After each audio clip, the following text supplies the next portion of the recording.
Hello दोस्तों, राज education में आप लोगों का स्वागत है। ठीक है, आज लेके आए हैं हाइड्रोलिक्स चैप्टर सेकेंड का लेक्चर थर्ड। ठीक है, आप लोगों को इससे प्रीवियस वीडियो में ही बता दिए थे कि हाइड्रोलिक्स में 3 लेक्चर है। ठीक है, 3 वीडियो आपको मिलेगा। ठीक है, 2 वीडियो में 2 लेक्चर हो चुका है। ठीक है, उसका डिस्क्रिप्शन आप इस वीडियो में मिल जाएगा आपको।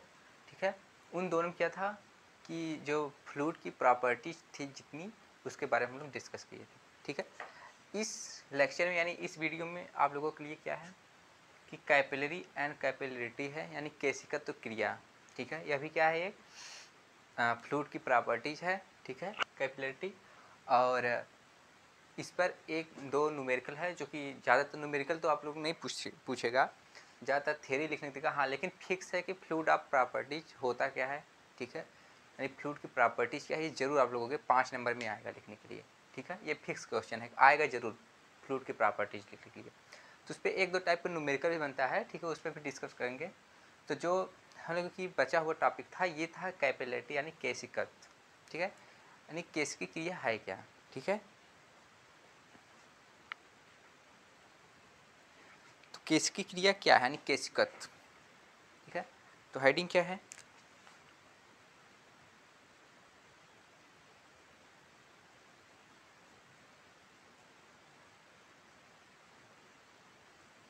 केशिकत्व।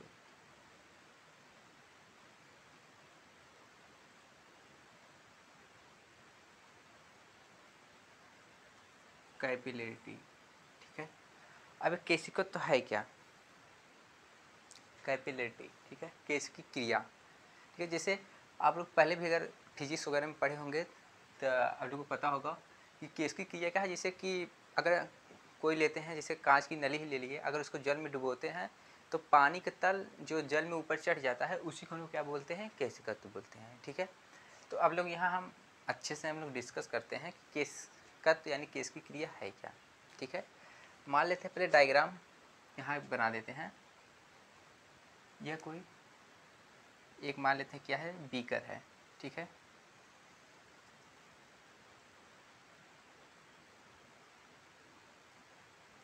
ये कोई बीकर है। ठीक है,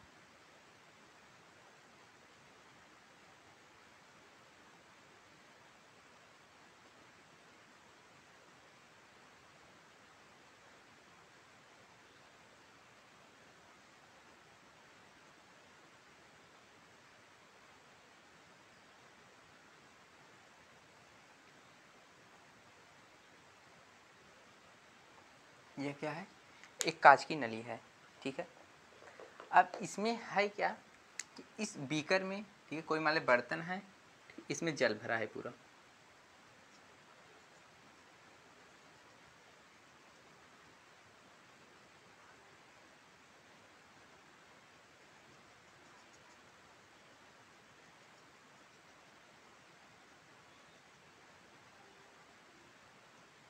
ये क्या है, कोई एक बर्तन था जी। ठीक है, जिसमें पूरी तरह से जल भरा है।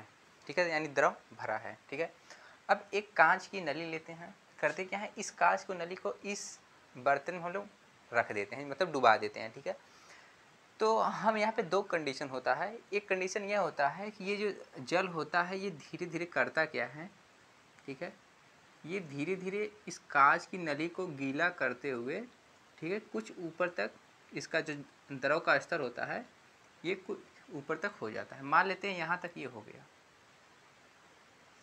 ठीक है,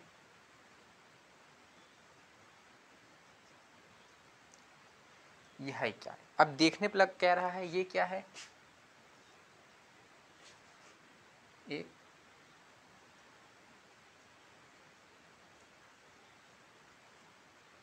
कांच की नली है। ठीक है, यह क्या है, पूरा आपका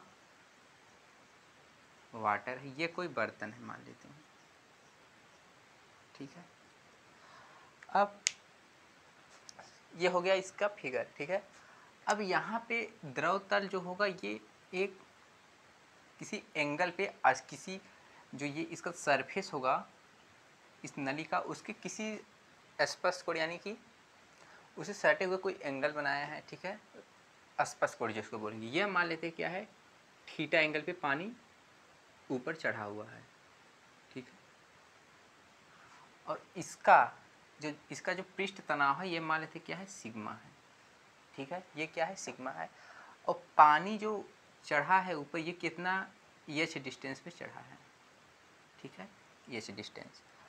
और यह जो कांच की नली है ये कितने डायक है, ये डी डायक है, ठीक है, ये डाया डी है। तो एक कम व्यास की, यानी कोई बहुत ज़्यादा ये डाया का पाइप कांच की नली नहीं है, ठीक है। इसकी डाया कितना है, डी है।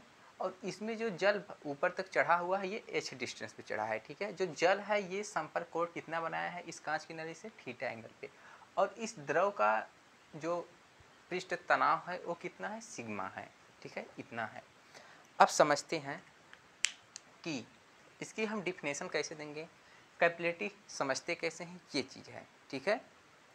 तो केशिकी क्रिया या केशिकत एक ऐसी क्रिया है, ठीक है, जिसमें द्रव एक कम व्यास की कांच की नली में, ठीक है, किसी द्रव में एक कम व्यास की कांच की नली को उस द्रव में डुबोने पे, ठीक है, द्रव कांच की नली में अपने स्तर से ऊपर उठ जाता है या नीचे भी हो जाता है, ठीक है। यह कंडीशन ऐसे भी हो सकता है कि जो कांच की नली है, ठीक है, इसमें क्या है, मान लेते हैं द्रव ये ऐसे भर गया, ठीक है, ये भरा हुआ है पूरा, ठीक है, ये भरा है, ये क्या है, पूरा ऐसे भरा है, ठीक है, पूरी द्रव भरी है, ठीक है। तो इस जब नली को हम डुबोए थे, देखे कि पानी के तल की स्तर क्या हुआ, यहाँ तक ऊपर उठ गया, ठीक है। तो एक कंडीशन यह भी होता है कि जब इस कांच की नली को द्रव में डुबोते हैं तो ये पानी चढ़ करने ये क्या करता है और नीचे हो जाता है, ठीक है। अब हम देख रहे हैं कि ये इतने में द्रव नहीं है कोई, ठीक है, द्रव हमारे कहाँ तक है, सिर्फ इतना तक है, लेकिन कांच की नली यहाँ तक है, ठीक है। तो कांच की नली, द्रव में कांच की नली डुबोने पे, ठीक है, द्रव तल का स्तर ऊपर हो जाना या फिर नीचे हो जाना। ऊपर होने का मतलब क्या है कि द्रव का तल जो पहले यहाँ था अब ऊपर चढ़ गया, इसका मतलब क्या है, कांच की नली में कुछ ऊंचाई तक स्तर इसका द्रव का ऊपर हो गया, ठीक है। इस कंडीशन में देखते हैं कि जो कांच की नली है इसको जब द्रव में डुबोते हैं तो द्रव का जो स्तर था, जो जल तल का स्तर था वो नीचे हो गया, ठीक है। तो हुआ किसके कारण, इस कांच की नली को डुबोने के कारण।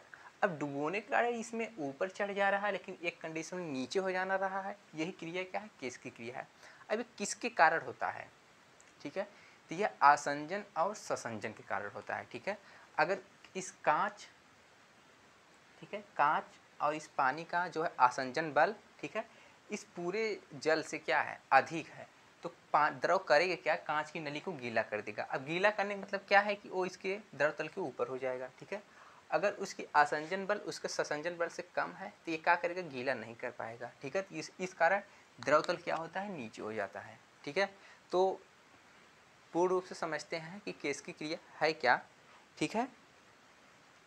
कोई द्रव, एक द्रव है, ठीक है, केश की क्रिया एक ऐसी क्रिया है जिसमें कोई द्रव अपने आपेक्षिक गुरुत्व के कारण, ठीक है, ये किसके कारण हो रहा है, जो द्रव तल ऊपर हो रहा है नीचे हो रहा है, ये आप अपने अपेक्षिक गुरुत्व के कारण, ठीक है, अपने जल स्तर से, ठीक है, मतलब अपने द्रव स्तर से, अपने स्तर से ये कितना ऊंचाई तक है, इससे कांच की नली में इसका स्तर ऊपर हो जाना या फिर नीचे हो जाना, यही क्रिया क्या है, केश की क्रिया है, यानी कैपिलरिटी, ठीक है, रिएक्शन है, ठीक है। ये है आप लोगों की केशिकत। अब कितनी डिस्टेंस तक ये चढ़ा है, ठीक है, अगर द्रव तल h ऊंचाई तक मान लेते चढ़ा है तो इस h की वैल्यू क्या है, ठीक है। इस फार्मूले में केश की क्रिया हम लोग समझ लिए है क्या कि एक द्रव में कांच की नली डुबोने पे, ठीक है, द्रव अपने आपेक्षिक गुरुत्व के कारण अपने जल स्तर से ऊपर हो जाना या फिर नीचे हो जाना, यही क्रिया क्या है, केश की क्रिया है। अब द्रव तल कितनी ऊंचाई तक चढ़ सकता है ये हमको निकालना है, ठीक है, तो ये निकालते हैं।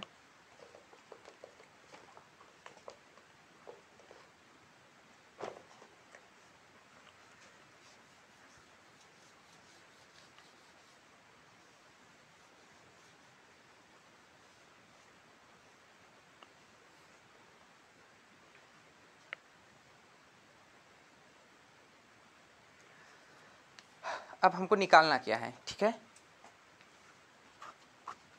अब यहाँ देखते हैं कि ये क्या है, वाटर है, ये कांच की नली है, इसकी डाया कितना है, डी है, इसकी ये कितनी ऊंचाई तक द्रव चढ़ा है, एच ऊंचाई तक चढ़ा है। जो ये द्रव का स्पर्श कोण, ठीक है, जो स्तर कोण है इस कांच की नली से थीटा एंगल पे है, और द्रव का पृष्ठ तनाव कितना है, सिग्मा है, ठीक है। अब इस सिचुएशन में यहाँ पे दो फोर्स काम करता है, ठीक है। एक जो होता है ये पानी में ये जो द्रव का काम कर रहा है, ये क्या है, ऊपर चढ़ा है, इसका मतलब क्या है, ऊपर कर रहा है, ठीक है। इस कांच की नली का जो यहाँ फोर्स है ये वर्टिकल नीचे काम कर रहा है। तो एक जो ये द्रव तल है ये क्या है, ये हॉरिजॉन्टल काम कर रहा है, ठीक है। और ये जो द्रव है ये कैसा काम कर रहा है, वर्टिकल काम कर रहा है, ठीक है। लेकिन जो यह काम कर रहा है ये किसी एंगल पे कर रहा है, कितने एंगल पे, थीटा एंगल पे, ठीक है। तो संतुलन की स्थिति में हम कोई भी चीज़ अगर करते हैं, ठीक है, ये द्रव तल ऊपर हुआ है या नीचे हुआ है, अगर इसको हम संतुलित करना चाहते हैं तो संतुलन की स्थिति में क्या होगा, संतुलन की स्थिति में दोनों फोर्स क्या करना पड़ेगा, बराबर, ठीक है। तो इस कांच की नली का भार, यानी कि कांच की नली में जो द्रव है इसका भार, ठीक है, यही होगा पानी के स्तंभ का भार। तो यहाँ से जितना भी ये पानी है पूरी, यहाँ से लेके यहाँ तक, ठीक है, ये पूरे कांच की नली में इसका भार बराबर पृष्ठ तनाव के कारण लगने वाला फोर्स वर्टिकल, ठीक है। पृष्ठ तनाव जो सिग्मा है ये, ठीक है, ये जो सिग्मा है इस कारण जो फोर्स लग रही है उसके बराबर ये।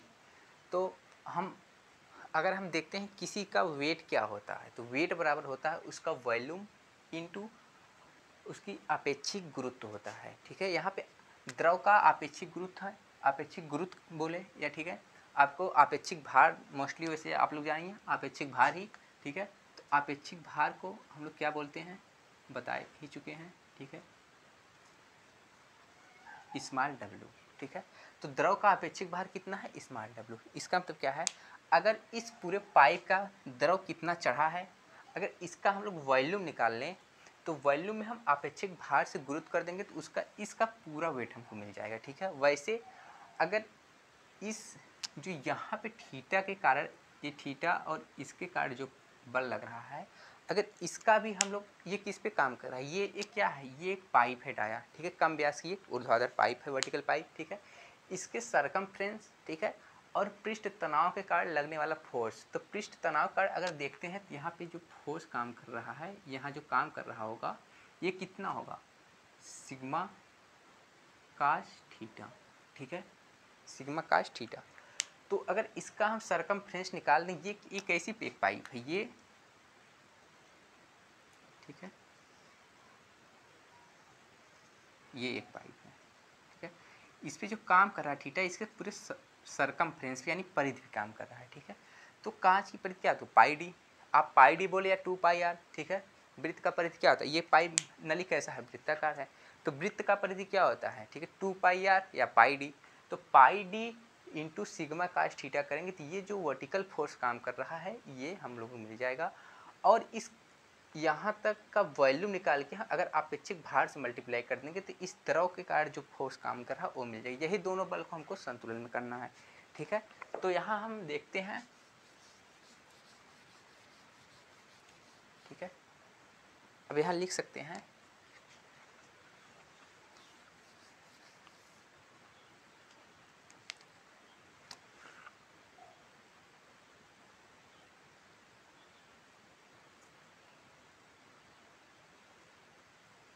संतुलित अवस्था में,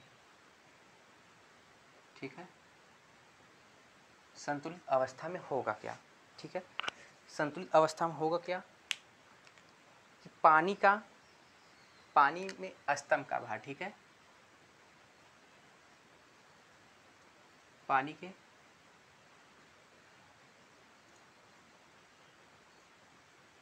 स्तंभ का भार, ठीक है, इसका तो ये इसके कारण जो फोर्स कर रहा है बराबर ये पृष्ठ तनाव,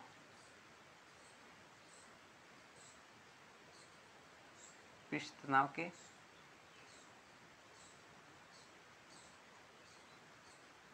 कारण फोर्स, ठीक है।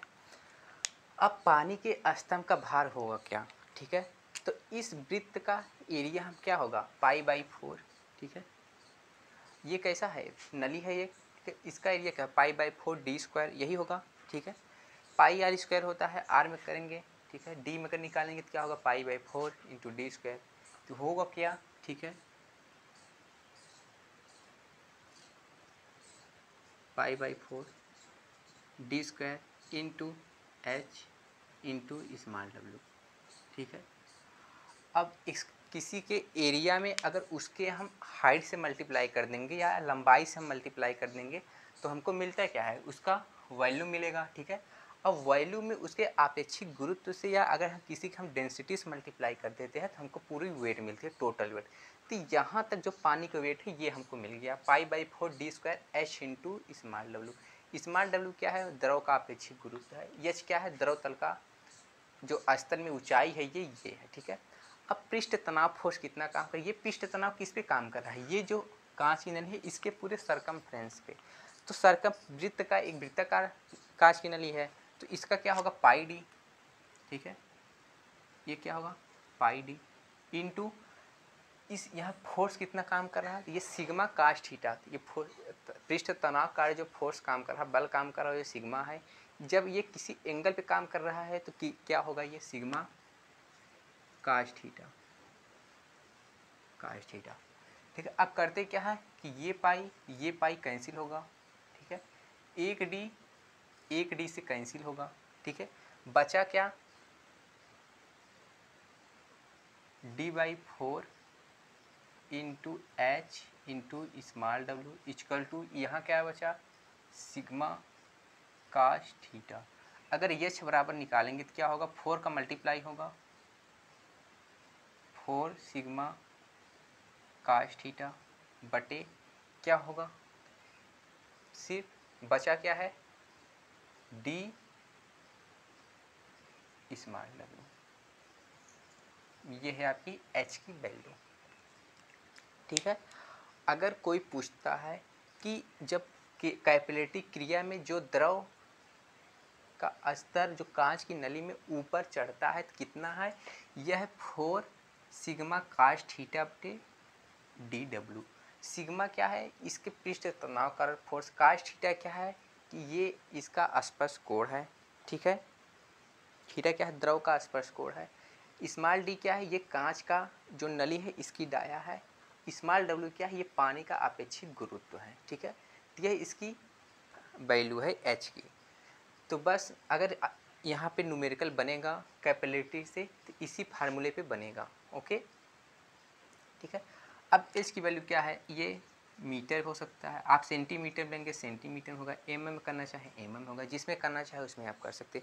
हाइट है, हाइट क्या होगा, मीटर ही होगा, ठीक है। तो ये था आप लोगों का कैपिलरी, जरूर आप लोग समझ में आया होगा, ठीक है। अगर कोई द्रव कांच की नली को पूर्ण रूप से गीला कर देता है, पूरा अगर गीला कर देता है, इस सिचुएशन में क्या होगा, ये द्रव ऐसे होगा, ठीक है। तो यहाँ पे जो थीटा होता है, ये थीटा किसी एंगल पर न होके एकदम 90 अंश पे हो जाता, ठीक है। थीटा क्या हो जाता, एकदम हॉरिजॉन्टल हो जाएगा जो एंगल पे था। तो यहाँ पे थीटा की वैल्यू क्या हो जाएगी, तब जीरो। अगर थीटा की वैल्यू जीरो होती है, ठीक है, अगर काश थीटा की वैल्यू जीरो होती है तो काश जीरो अंश का मान क्या होता है, 1, ठीक है। अगर हम यही मान लेते हैं कि थीटा इक्वल टू 90 अंश, ठीक है, यहाँ ऊपर हम लिख देते हैं, ठीक है।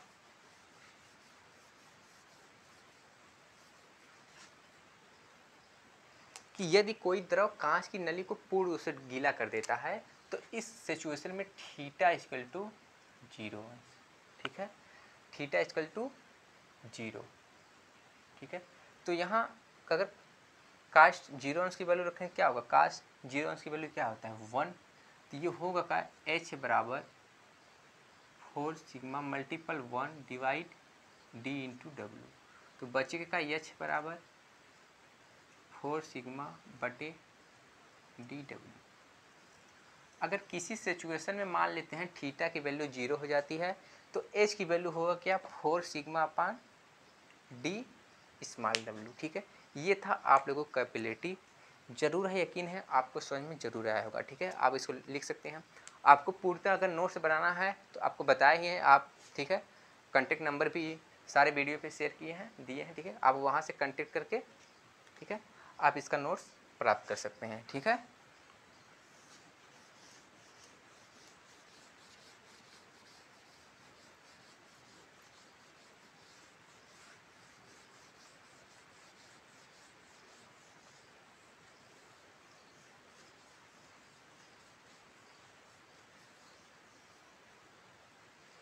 तो जो प्रॉपर्टीज ऑफ फ्लूइड थी यह ख़त्म होता है। अब इस पर न्यूमेरिकल करते हैं, ठीक है। कोई एक न्यूमेरिकल है, ठीक है। हाँ, अगर आपको और जो सिलेबस के अकॉर्डिंग था ख़त्म हुआ। अब यहाँ पे कुछ द्रव की प्रॉपर्टी यानी पानी की प्रॉपर्टी जो थी, जैसे वायुमंडलीय दाब पे पानी क्या है 100 डिग्री सेल्सियस पे क्या होता है, उबलता है। एंड 0 डिग्री सेल्सियस पे क्या होता है, जमना स्टार्ट करता है, ठीक है। ये है। बाकी है 4 डिग्री सेल्सियस पे पानी का घनत्व एकदम मैक्सिमम होता है, ये लेते हैं। बाकी और भी चीज़ें हैं, ठीक है। इसका पाइज है, आपको पूरे नोट्स में डिटेल आपको वहाँ मिल जाएगी, ठीक है। जो फिजिकल प्रॉपर्टीज ऑफ वाटर है। यहाँ चलते हैं, देखते हैं कि इसमें अगर न्यूमेरिकल पूछेगा तो कैसे पूछेगा, ठीक है। तो फर्स्ट न्यूमेरिकल है क्या, ठीक है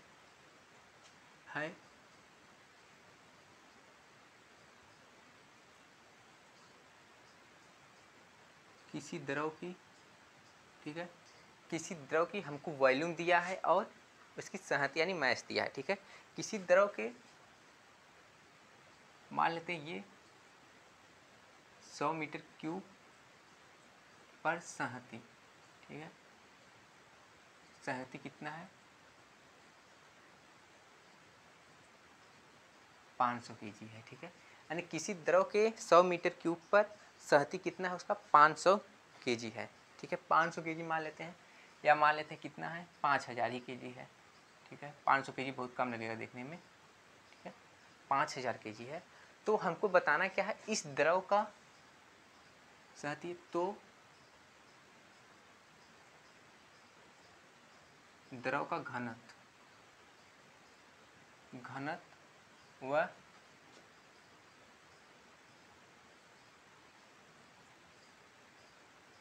ठीक है, आपेक्षिक व घनत्व व आपेक्षिक घनत्व ज्ञात करना है। घनत्व होगा, ठीक है।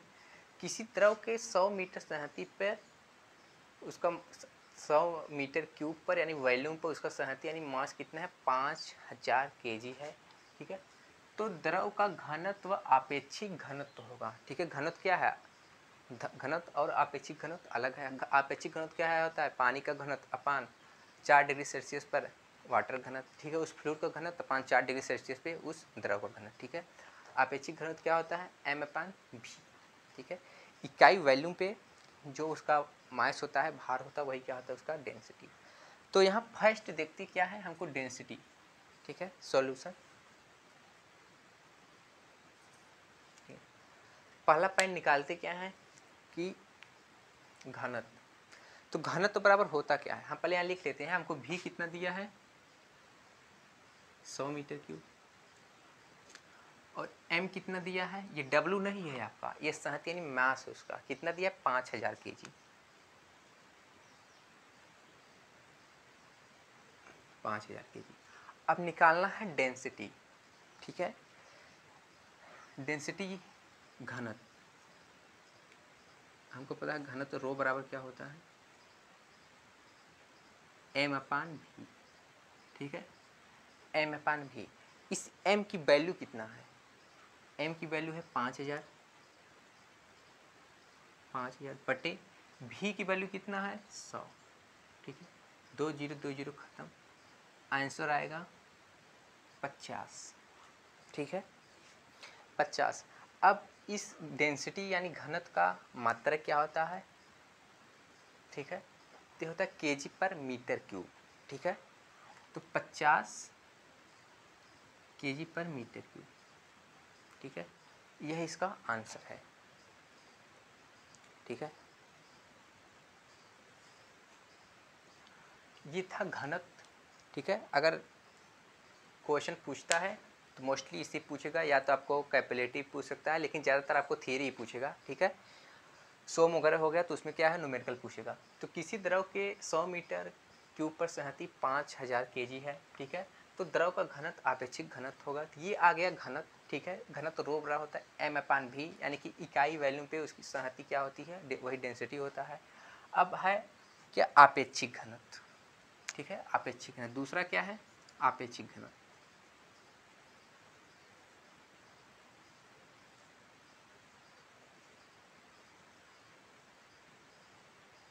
आपेक्षिक घनत्व, ठीक है। अब आपेक्षिक घनत्व बराबर क्या होता है, ठीक है।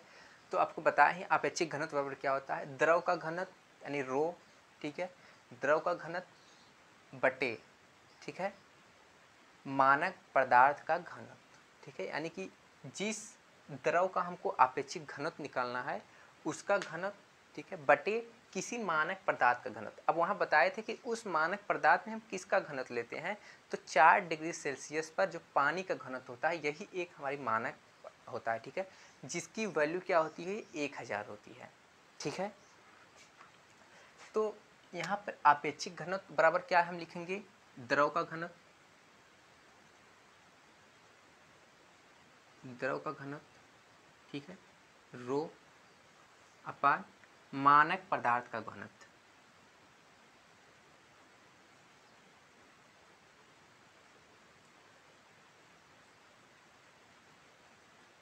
मानक पदार्थ का घनत्व, ठीक है। अब द्रव का घनत्व रो हमको क्या दिया है, 50 दिया है, ठीक है।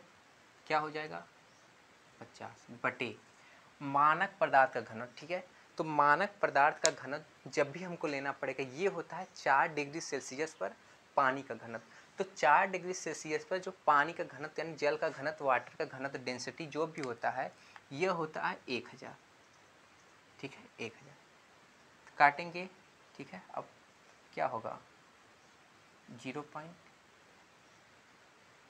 ठीक है, 0.5। अब आपेक्षिक घनत्व का बताए थे कोई इसका मात्रक नहीं होता, क्यों, क्योंकि ऊपर भी क्या है, घनत्व है, नीचे भी क्या है, घनत्व है, ठीक है। तो घनत्व घनत्व क्या आपस में कैंसिल हो जाते हैं, तो ये इसका आंसर होगा, ठीक है। तो ये जो क्वेश्चन था, किसी द्रव के 1000 मीटर क्यूब पर सहती 5000 केजी है, तो द्रव का घनत्व आपेक्षिक घनत्व होगा। तो घनत्व क्या होता है, m/v, यानी मास अपान उसकी वैल्यू। तो मास 5000 केजी था, काट दिए 100 से डिवाइड के, वैल्यूम कितना था, 100 था, तो 50 केजी पर मीटर क्यूब आ गया। अब इसी द्रव को हमको आपेक्षिक घनत्व निकालना था, तो द्रव का घनत्व बटे मानक पदार्थ का घनत्व। अब मानक पदार्थ के घनत्व हम क्या लेते हैं, वाटर, यहाँ हम लिख देते हैं, यहाँ क्या होता है, वाटर का घनत्व, ठीक है। इस वाटर का घनत्व लेते कितना है, ठीक है, ये होता है 1000, ठीक। ये घनत्व यानी केजी पर मीटर क्यूब है, ठीक है। तो घनत्व घनत्व कैंसिल होता है, तो 1000 आपको यहाँ होता है, ठीक है। तो द्रव का घनत्व बटे मानक पदार्थ का घनत्व, द्रव का घनत्व क्या था, ऊपर आया है वही रखेंगे, ठीक है। अगर इस क्वेश्चन में घनत्व न निकालना रहता, सिर्फ आपेक्षिक घनत्व पूछता, तब भी हमको क्या करना पड़ता, घनत्व तो हमको निकालना ही पड़ता, क्योंकि जब तक हम घनत्व नहीं निकालेंगे तब तक हम आपेक्षिक घनत्व नहीं निकाल सकते, ठीक है। तो इसलिए द्रव का घनत्व हमको निकालना ही पड़ेगा। यहाँ हमको द्रव का घनत्व निकाल लिए, ठीक है। अब मानक पदार्थ का घनत्व, मानक पदार्थ घनत्व में क्या होता है, 4 डिग्री सेंटीग्रेड पे पानी का घनत्व, तो उसका होता है 1000, तो 50 बटे 1000 करेंगे तो 0.05 ये आंसर होगा, ठीक है। ये था एक क्वेश्चन था, ठीक है। अब नोट्स में उतारना हो आपने उतार लीजिए, बाकी नोट्स में तो आपको मिल ही जाएगा, ठीक है।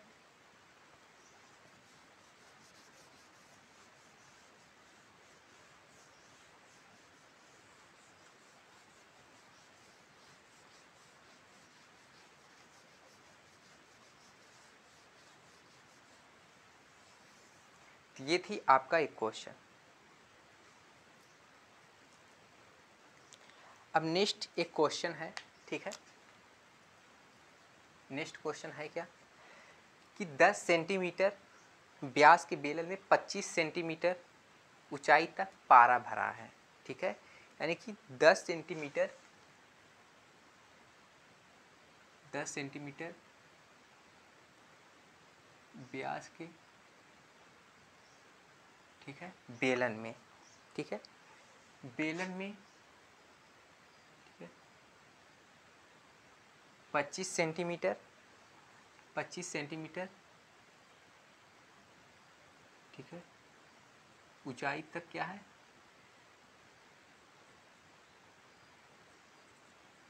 पारा भरा है, ठीक है। तो 10 सेंटीमीटर व्यास के बेलन में 25 सेंटीमीटर ऊंचाई तक क्या है, पारा भरा है। तो हमको ज्ञात करना है कि बेलन में भरे पारे का भार होगा, ठीक है। बेलन में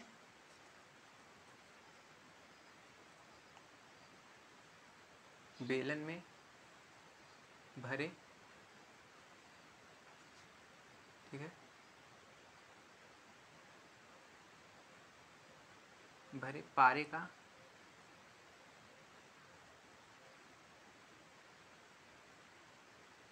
भार होगा, ठीक है। 10 सेंटीमीटर व्यास के बेलन में 25 सेंटीमीटर ऊंचाई तक पारा भरा है, तो बेलन में भरे पारे का भार होगा, जबकि पारे का अपेक्षित घनत्व जो हमको दिया है ये कितना दिया है, 13.6, ठीक है। जबकि पारे का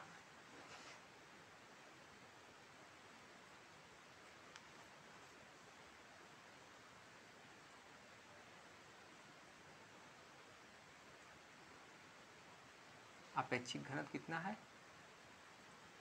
13, ठीक है। ये था क्वेश्चन, ठीक है, कि 10 सेंटीमीटर व्यास की बेलन में 25 सेंटीमीटर ऊंचाई तक पारा भरा। जैसे क्या है कि ये एक बेलन है,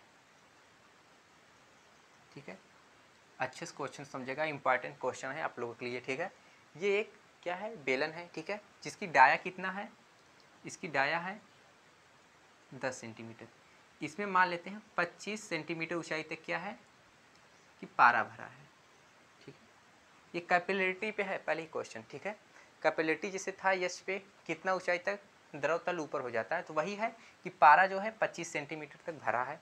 तो यहाँ तक मान लेते हैं क्या है, पारा भरा है पूरा, ठीक है। ये क्या है, पारा मान लेते हैं, ठीक है, पारा।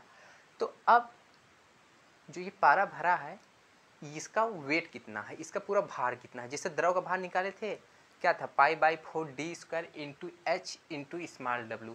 तो जस्ट वही सिचुएशन यहाँ भी है, सिर्फ अंतर यहाँ पानी यानी द्रव की जगह हम पारा भरे हैं। तो वहाँ जब पानी रहेगा तो हम पानी के यानी द्रव का अपेक्षित घनत्व रखेंगे, ठीक है। अगर पारा रहेगा तो पारे का अपेक्षित घनत्व रखेंगे, ठीक है। तो वहाँ पे भार बराबर था क्या, हमको भार निकालना है, तो भार बराबर क्या था, ठीक है, भार बराबर यही था पारे का भार, ठीक है।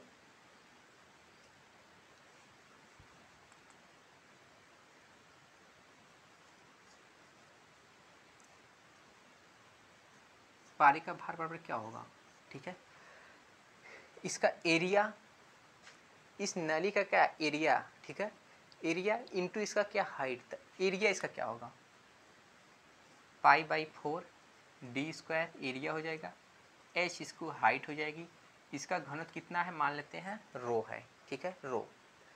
अब रो की वैल्यू हमको दिया है, कितना दिया है, 13.6, ठीक है। और d मेरे पास है 10 सेंटीमीटर, h है 25 सेंटीमीटर। तो सब चीज़ हमको पता है, डायरेक्ट हम वैल्यू रख देते हैं, ठीक है। तो वैल्यू रखेंगे तो क्या होगा, ठीक है, पाई की वैल्यू डायरेक्ट रखते हैं 3.14, ठीक है। लेकिन ये 3.14 रखने से जो आंसर होता है उसमें कुछ डिफरेंस आती है। जब भी हमको रखना चाहिए 22/7 रखना चाहिए, ठीक है। तो 4 कर देते हैं, मल्टीप्लाई क्या होगा 10 का होल स्क्वायर यानी 10 का मल्टीप्लाई 2 बार। एच की वैल्यू कितना है 25 है, ठीक है।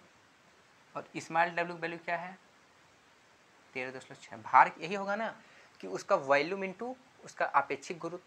तो एरिया में हाइट से मल्टीप्लाई करेंगे तो वॉल्यूम होगा, वॉल्यूम में हम उसके अपेक्षित गुरुत्व से मल्टीपल करेंगे तो क्या होगा, उसकी भार होगा। तो पाई सबकी वैल्यू यहाँ रख देते हैं। अब इसको सॉल्व करके हाँ, जब डी की वैल्यू क्या थी 10 सेंटीमीटर थी, रख दिए। एच कितना था 25 सेंटीमीटर था, रख दिए।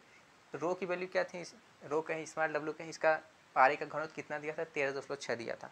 सब वैल्यू हम पुट कर दिए।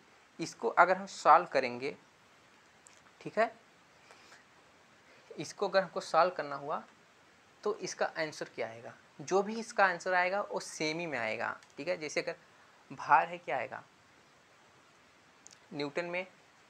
ठीक है, अब सब चीज़ यहाँ सेमी में रखे हैं। ठीक है,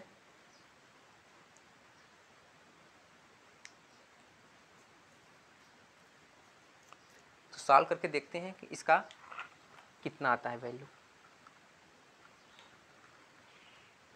ठीक है, अब जो इसका वॉल्यूम होगा ये भी क्या है सेमी में है, सब चीज़ सेमी में है। अगर यहाँ पे अगर हम चाहें तो यहाँ पे हम मीटर में भी कर सकते हैं। ठीक है, अगर मीटर में करेंगे तो ये 0.1 होगा, ये 0.2 होगा। ठीक है, 0.25 होगा, तो चाहे जिसमें हम रख के निकाल सकते हैं। ठीक है, तो ये जो भी सेमी में आएगा इसको हम कैलकुलेट भी कर सकते हैं मीटर में, फिर अलग से हम वेट या 13.6 से मल्टीपल करके हम कुछ भी निकाल सकते हैं। ठीक है, तो इसका मल्टीप्लाई करके चेक करते हैं। ठीक है, आप लोगों को ये कैसियो यहाँ पे यूज कर सकते हैं। ठीक है, जो भी हाइड्रोलिक सोम, ठीक है, थर्ड सेमेस्टर जितने भी है हाइड्रोलिक सोम ड्राइंग है, फिर फिफ्थ सेमेस्टर में जो भी होगा, थर्ड सेमेस्टर में जो भी होगा, आप इस कैसियो की मदद से इसको सॉल्व कर लेते हैं। ठीक है, तो यहाँ सॉल्व करके देखते हैं। 3.14 डिवाइड कितना है 4, मल्टीप्लाई 10 का मल्टीप्लाई 2 बार। ठीक है, फिर मल्टीप्लाई कितना करना है 25। ठीक है, फिर मल्टीप्लाई कितना करना है 13.6। ठीक है, तो ये आंसर जो भी आ रहा है निकल के, ठीक है, ये 26,690 आ रहा। ठीक है, क्या होगा 26,690। ठीक है, ये इतना भार क्या होगा न्यूटन। ठीक है, न्यूटन। अगर केजी में करना होगा तो एक जीरो कैंसिल कर देंगे। ठीक है,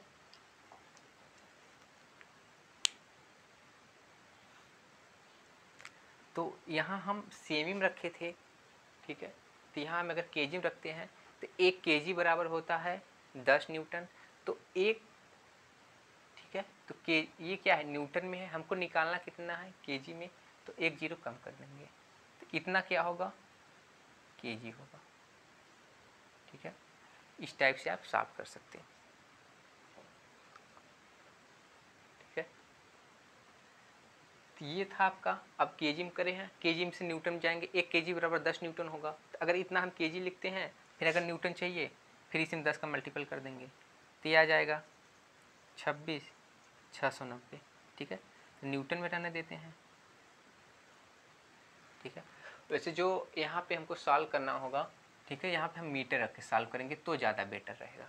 ठीक है, क्योंकि जो वॉल्यूम में है ये मोस्टली जो यहाँ घनत्व वगैरह आती है ये मीटर में आती है। ठीक है, तो कुछ अगर हम मीटर रख के सॉल्व करते हैं तो भी वही हमको वैल्यू मिलेगा। यहाँ हम चेंज करेंगे, फिर अलग से हम स्मॉल डब्ल्यू करेंगे। आपको पता है कि भार क्या होगा, उसका वॉल्यूम इंटू आपेक्षिक गुरुत्व, रख दिए आ गया इतना न्यूटन।